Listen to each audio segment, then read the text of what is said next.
Today we're visiting the top 10 weirdest and strangest international borders with country names and photos showing each border and their flags. You probably think borders are just simple lines on a map, but you are completely wrong. Some borders are so insane, they look like they were drawn by a toddler. Towns where you can cross into another country just by walking across the street. Buildings that are literally in two countries at once. Islands where you can time travel just by taking a short boat ride. It's absolutely mind-blowing. I wanted to see these places for myself, so we're going on a global tour of pure geographical chaos. We've got everything from the highest border on Earth to the most complicated patchwork of land you've ever seen. We're counting down the top 10 craziest borders. You won't believe some of these actually exist. First up, we have the border between Belgium and the Netherlands. Here's Barle. Look at this. Baarle-Hertog for Belgium, Baarle-Nassau for the Netherlands.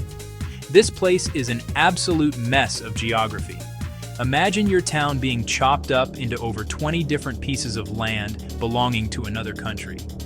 There are Belgian enclaves completely surrounded by Dutch territory. And within some of those Belgian enclaves, there are even smaller Dutch enclaves. It's like a geographical inception. The border is marked everywhere with white crosses on the pavement. You can literally stand with one foot in Belgium and the other in the Netherlands. The borderline runs straight through houses, restaurants, and shops. There are stories of front doors being on the border, so the government decided based on which side the doorbell was on. It's so complicated that some stores have to deal with two different sets of laws depending on where the door is.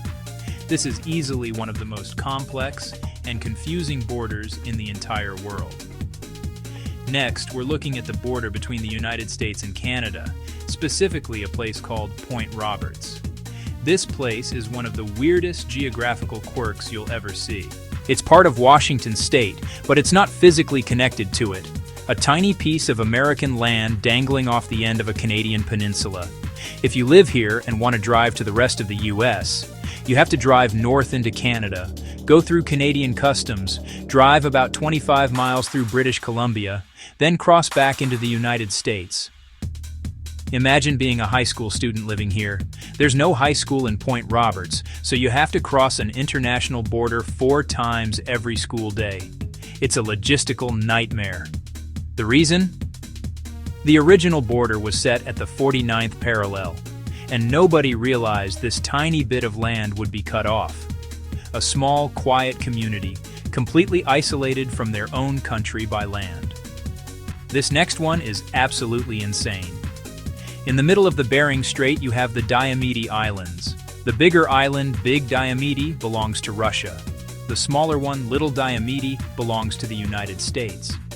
They are only about 2.4 miles, or 3.8 kilometers, apart. But here's the crazy part. The international date line runs right between them. This means Big Diomede is 21 hours ahead of Little Diomede. Stand on Little Diomede on a Saturday afternoon and you're literally looking at Sunday on Big Diomede. Tomorrow Island and Yesterday Island.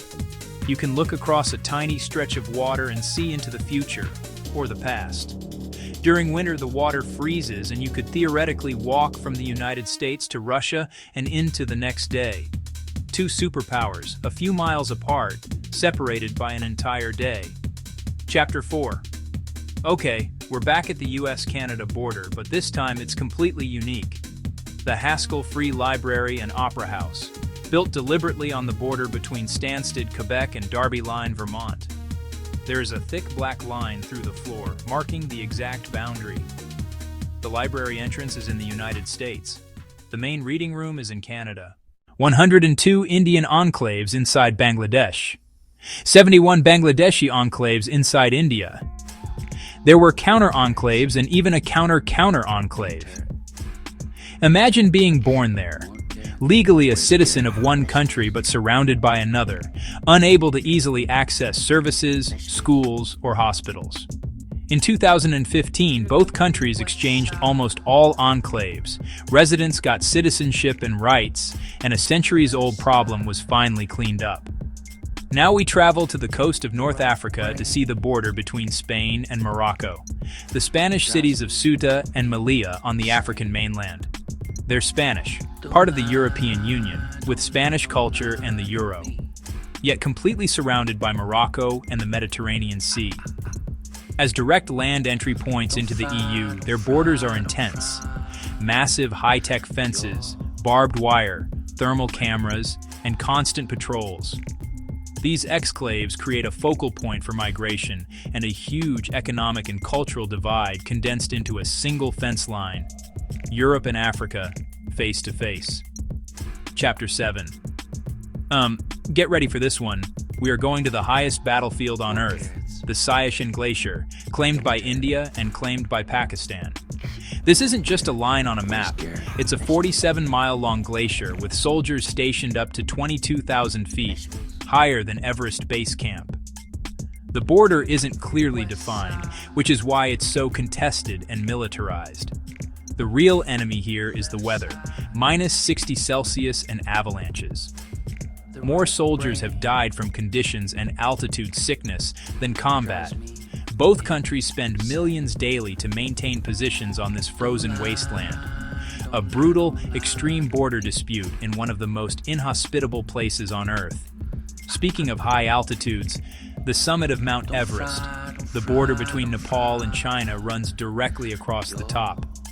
Climbers making the final push are literally walking along the highest international border in the world. You need different permits depending on the side. The southern route in Nepal or the northern route in Tibet, China. Two very different experiences, challenges, and costs. After long debate, it's generally agreed the border splits the peak. On top of Everest, you're standing on the border between two nations, on the roof of the world. This next border is so weird it's still debated. Near Victoria Falls is a place where 4 countries almost meet: Zambia, Zimbabwe, Botswana, and Namibia. Often called a quadrupoint, it was long believed all 4 met at one spot in the Zambezi. Modern mapping shows 2 separate tripoints about 150 meters apart. Zambia and Botswana meet for a very short stretch, separating the Zimbabwe and Namibia corners. The Kazungula Bridge curves to avoid Zim and Namibia as it links Botswana and Zambia. A fascinating and complex meeting of nations in one river bend. Finally, our last weird border is the Nakhchivan Autonomous Republic, a large piece of land that belongs to Azerbaijan but is completely separated from the main country. It's an exclave wedged between Armenia to the north and east, Iran to the south, and a tiny 9-mile border with Turkey to the west, its only direct friendly link. This separation comes from complex regional history and conflicts. Living in Nakhchivan means being Azerbaijani, yet cut off. Travel and trade go through Iran or Turkey, making logistics difficult. That small strip to Turkey is a vital lifeline for the exclave. A stark geopolitical reality, a nation's peace isolated amid tense borders. Outro. And that's a wrap on the 10 weirdest and most unbelievable international borders in the world. From a town split by white paint to a library you can read in 2 countries, the world map is more chaotic than you thought.